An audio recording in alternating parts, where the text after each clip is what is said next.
রাত ঠিক 12টায় ঢাকাকে পিছনে ফেলে উঠে বসলাম হানিফের দীর্ঘপথের গাড়িটি। জনপ্রতি 600 টাকার টিকিটে শুরু হলো নতুন এক যাত্রা। রাতের নিস্তব্ধতায় শহরের আলো ধীরে ধীরে হারিয়ে যাচ্ছিল অন্ধকারের গভীরে। জানালার পাশে বসে শুধু নীরব রাস্তা আর দীর্ঘ পথ চলা দেখছিলাম। ঘণ্টা দুয়েক পর কুমিল্লার এক ছোট্ট রেস্টুরেন্টে নাস্তার জন্য থামালো আমাদের গাড়ি। তারপর আবার শুরু হলো দীর্ঘ জার্নি। রাত পেরিয়ে ভোর আলো ফুটতেই অবশেষে পৌঁছে গেলাম চট্টগ্রামের সীতাকুণ্ডে, প্রকৃতির অপার সৌন্দর্যের এক শান্ত ঠিকানায়।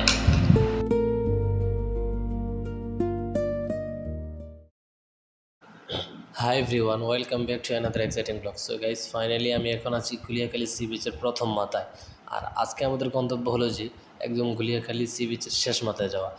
আর জাস্ট আমি যেখানে আছি ওই বিচটা শুধু আপনারা একটু দেখুন, অসাধারণ একটা বিচ।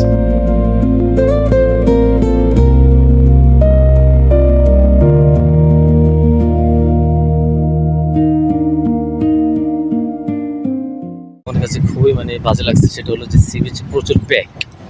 যে যারা শুনে আসবেন তারা বলেও এই সি বিচে হাঁটতে পারবেন না। অবস্থা পুরোই একদম খারাপ, অসাধারণ। ওয়াও, গাভিগুলো দেখে সত্যি খুব ভালো লাগলো। দর্শক, ফাইনালি আমি সি বিচে আসতে সক্ষম হয়েছি। জীবনে এত বড় একটা স্বপ্ন ছিল, এত জায়গা ভাবি করছি, কিন্তু সি বিচটায় আমার আশা হয়নি। দেখুন আপনারা সচক্ষে দেখুন যে সি বিচটা কত সুন্দর, অসাধারণ একটা ভিউ। ওয়াও গাইস, আজকে থেকে জীবনে বলবো না যে লাইফ ইজ পেইনফুল, আজকে থেকে সবসময় বলবো যে লাইফ ইজ বিউটিফুল। দর্শক, গুলিয়াখালী সি বিচে খানিকটা সময় কাটানোর পর এখন পরবর্তী গন্তব্য হলো সুপ্তধারা জলপ্রপাত।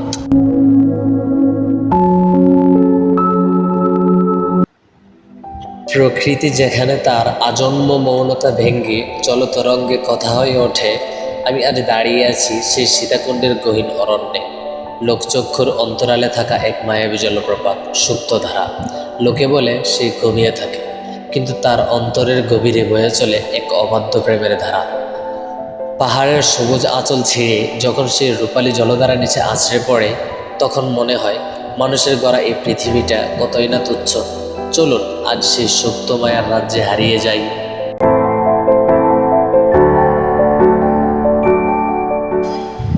সব পথ গন্তব্যের জন্য হয় না, কিছু পথ হয় নিজেকে খুঁজে পাওয়ার জন্য। সীতাকুণ্ডের এই সহস্র সিঁড়ির বাঁকে বাঁকে লুকিয়ে আছে হাজার বছরের ইতিহাস আর নির্জনতার গল্প। আমরা যখন লোকালয়ের কোলাহল ছেড়ে পাহাড়ের হৃদস্পন্দন শুনতে নিচে নামি, তখন দেখা পাই তার সুপ্তধারা। সে আমাদের শেখায় কিভাবে পাথরের বুকে আঘাত সয়েও অবিরাম ঝরে পড়তে হয়। আজ আমরা কোনো ঝর্ণা দেখতে আসি, এসেছি প্রকৃতির এক মৌন প্রার্থনা শুনতে।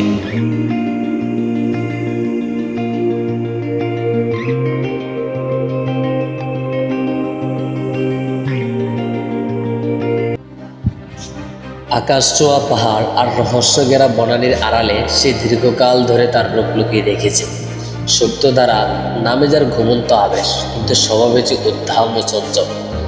বর্ষার মেঘ যখন সীতাকুণ্ডের চূড়ায় এসে ঢানা ঝাপটায়, তখনই জেগে ওঠে এই জলপ্রপাতের আদিম যৌবন। পাহাড়ের রুক্ষতাকে উপেক্ষা করে আজ আমি নেমে যাচ্ছি সেই পাতালপুরীর খোঁজে, যেখানে আকাশ আর জল মিলেমিশে একাকার হয়ে যায়। আপনারা প্রস্তুত তো সেই সুপ্ত জলতরঙ্গের উন্মাদনা দেখতে?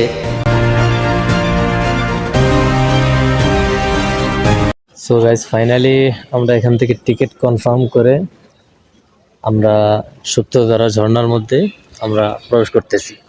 50 টাকা করে জনপ্রতি টিকিট নিয়েছে, 50 টাকা করে। তো এটা হলো পাহাড়ের ওপর সাইড, আর এটা হলো নিচ দিকে। তো আগে এই পাশটায় যাই, দেখি। জায়গাটা কিন্তু খুবই সুন্দর, বাহির রাষ্ট্রের একটা আলাদা ফিল আছে এখানে। দেখতে একটু অন্যরকম লাগছে। এতে চারপাশটা পুরো গ্রিন ভিউ, ভিউটা কিন্তু অস্থির। গ্রিন ভিউতে পুরোটাই ওয়াও,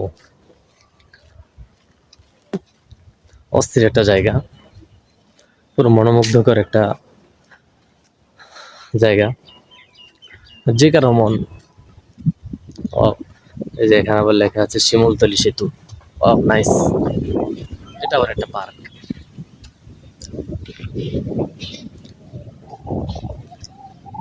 অসাধারণ, এই যে নাইস, পুরো গ্রিন ভিউ, একদম পুরো অস্থির। ছোট বাচ্চাদের জন্য এখানে আছে। ওয়াও, পুরোটাই গ্রিন ভিউ। এই যে এত সুন্দর একটা পরিবেশ, যেটা মানে কল্পনা করতে অবাক লাগছে যে মানে বাংলাদেশে এত সুন্দর সুন্দর জায়গা আছে। নাইস। আর এই মসজিদটাকে বলা হয় যে ইকো পার্কের মসজিদ, ইকো পার্ক মসজিদ বলা হয় যে এটাকে। এটাই হলো ইকো পার্কের মসজিদ, প্রসিদ্ধ একটা মসজিদ। ও নাইস, খুব সুন্দর। ওকে, আমরা ওয়াটারফলের দিকে অগ্রসর হই। ওকে, তবে গাইস সত্য কথা বলতে যে একা একা যে ভ্রমণ করাটা, যে আমি একা একা ভ্রমণ করতেছি, এটা তো খুব একটা এনজয় আছে আলাদা। যারা একা ভ্রমণ করতে লাভ করে এটা ওদের জন্য এনজয়। যেমন সালাউদ্দিন সুমন ভাই, তারপর এমডি ফিজ, অন্যরা একা একা ভ্রমণ করতে ভালোবাসে। তো আমিও যেমন একা একা ভ্রমণ করতেই লাইক করি, তো এই জন্য। কিন্তু একটা প্রবলেম হলো যে অনেক ভয় লাগে, যেমন একে একে যে পাহাড়ি পথে উঠতেছি, কোনো মানুষের সাথে কোনো দেখা নেই, কিন্তু সেটা একটা ভয়ের বিষয় আর কি। গাইস, জানি না আপনারা কতটুকু বিশ্বাস করবেন, আমি এই ওয়াটারফলের রাস্তায় প্রায় 5 থেকে 6 কিলোর মতো আমি একা একা হাঁটে আসছি। তো রাস্তায় একটা কুকুর পর্যন্ত আমি দেখতে পারিনি, রাস্তা মানে কিচ্ছু ছিল না, মানে এতটা ভয় লাগছে আমার কাছে। তো আমি ভাবছিলাম যে আমি আর উঠবো না। পরবর্তীতে একটা ফ্যামিলির সাথে দেখা হলো, ওরা ওনারা বলছে যে উপরে মানুষ আছে। সো এখন আসলাম, আজকে যে দেখতেছি যে আসলে উপরে 3 জন মানুষকে। তো এখন একটু সাহস করতেছি যে উপরে ওঠার, বলছো পর্যটক নাই বললে চলে, কিন্তু ঝর্ণার কাছে পর্যটক আছে কিনা সেটা হলো মূল দেখার বিষয়। সো ঝর্ণার কাছে যাই, আমরা গিয়ে দেখি সেখানে কেউ আছে কিনা।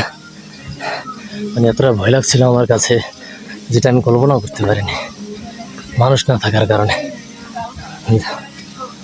ওকে, ঝর্ণা দেখা যাচ্ছে। আর দর্শক, যেটা মনে হচ্ছে যে ঝর্ণা হয়তো আর বেশি দূর নেই, যে ওইদিকে মানুষের চিল্লে চিল্লে আওয়াজ শুনতে পারতেছি। তো এই কারণে অনেকটাই শিওর যে ঝর্ণা হয়তো আর বেশি দূর নেই। তো এখন মনের মধ্যে একটু সাহস পাচ্ছি, এদের সামনে ঝর্ণা থেকে আসতেছে, এদের সামনে অনেককে দেখতে পারতেছি, হয়তো ওনারাও ঝর্ণা থেকে আসছে গোসল করে। ওকে, যাই, লেটস গো। তো ফাইনালি আমরা শুক্রবার ধন্যবাদ আমরা আসলাম। জাস্ট আপনাদেরকে ঝর্ণার ভিউটা দেখাই। ওয়াও, এই যে এই হলো ঝর্ণা। যাই আমরা সামনে অগ্রসর হই।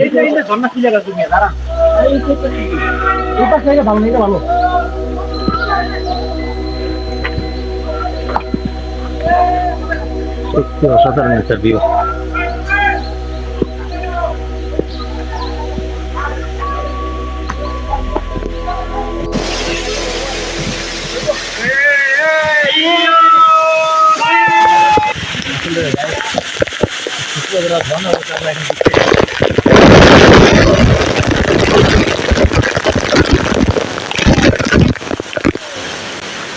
Life is beautiful.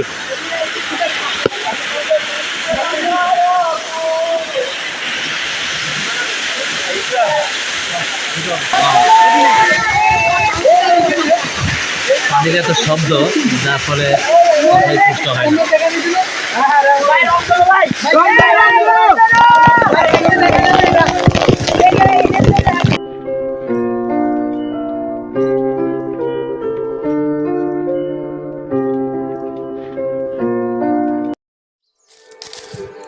সবশেষে আমরা যেখানে এসে পৌঁছলাম সেটা ছিল প্রকৃতির এক ভয়ঙ্কর সুন্দর রূপ। উপর থেকে ঝর্ণার পানি যখন আমাদের গায়ে আছড়ে পড়ছিল, মনে হচ্ছিল প্রতিটি ফোঁটা যেন আমাদের ওপর পাহাড়ের পাহাড়সম ভালোবাসা বর্ষণ করছে।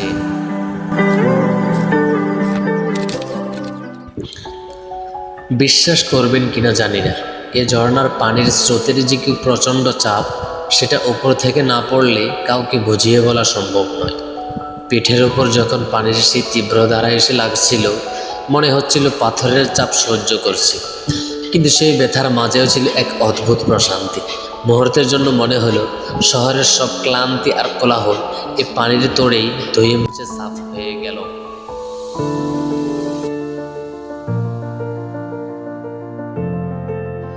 প্রকৃতির এই বন উল্লাস আমাদের বুঝিয়ে দিল আমরা যান্ত্রিক দুনিয়ায় কতটা বন্দী ছিলাম। এই ঝর্ণার নিচে দাঁড়িয়ে থাকা সেই কয়েকটা মিনিট ছিল আমাদের এই পুরো ট্যুরের সবচেয়ে সেরা প্রাপ্তি। দিন শেষে ক্লান্তি থাকলেও মনের ভেতর এক আকাশ তৃপ্তি নিয়ে আমরা ফিরছি। এই স্মৃতিটুকু বোধ হয় সারা জীবন অম্লান হয়ে থাকবে আমাদের মনে। ওকে দর্শক, সপ্তধারা ঝর্ণা থেকে গোসলের পর্ব শেষ করে ফাইনালি এখন আমরা রওনা হচ্ছি যে দুপুরে লাঞ্চ করবো। দুপুরে লাঞ্চ করার পর এরপর ইনশাল্লাহ বিকালে এই বাঁশবাড়ির সমুদ্র সৈকতে সানসেটটা আমরা দেখবো। তো দর্শক, আমরা দিয়ে গেলাম একটা সফরের পর আজ এই মসজিদটাতে আমরা জোহর নামাজ আদায় করলাম। আমরা প্রায় 4 জন। তো ওই 3 জন হচ্ছে আলাদা। তো জোহর নামাজ আদায় করার পর আমরা এখন যে পার্ক থেকে আমরা ইয়েতে যাব, বাইর হব, এবং তারপরে দুপুরের খাওয়া দাওয়া করে ইনশাল্লাহ আমাদের বিকেলের যে প্ল্যানটা আছে সেটা হলো বাঁশবাড়িয়া সমুদ্র সৈকত। তো বাঁশবাড়িয়া সমুদ্র সৈকতের জন্য আমরা প্রস্তুত হব। পার্কটা পেরিয়ে সোজা বের হলে চোখে পড়ে এক দৃশ্য। একই মালিকের গড়া 2টি হোটেল পাশাপাশি দাঁড়িয়ে আছে নীরব এক সৌন্দর্যের গল্প হয়ে।